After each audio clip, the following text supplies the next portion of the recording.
कालबोध पंचांग मध्ये फरवरी महिन्यामध्ये 14 फाल्गुन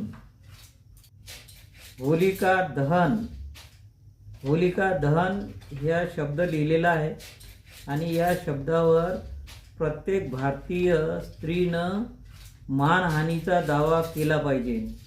कारण होलिका हे हिरण्यकश्यप यांची बहीण होती आणि त्या बहिणीला या ब्राह्मणवादीनं पेटवून टाकलं आणि म्हणून आपली होळी, मराठी शब्द होळी आहे, हिंदी शब्द धुलीवंदन आहे आणि ह्या जो शब्द या ठिकाणी लावलेला गेला आहे होलिका दहन म्हणजे या स्त्रियांचं मानहानी होत आहे, याचा अपमान होत आहे आणि हा अपमानजनक जे शब्द आहे हे शब्द या कॅलेंडरवाल्यांनी वापरला नाही पाहिजे आणि यांनी वापरलेला आहे तर यांचं कॅलेंडर बंद झालं पाहिजे।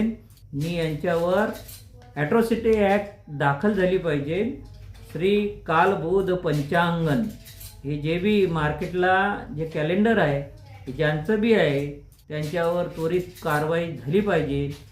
यासाठी मी हा व्हिडिओ तुमच्यापर्यंत पोहोचवत आहे। जास्तीत जास्त लोकांनी लाईक करा आणि शेअर करा आणि आपलं प्रत्येक ठिकाणी श्री कालबोध पंचांगन या नावाने पोलीस रिपोर्ट करा। मानहानीचा दावा प्रत्येक स्त्रीनं केला पाहिजे। यासाठी मी हे तुम्हाला हा व्हिडिओ पाठवित आहे। धन्यवाद।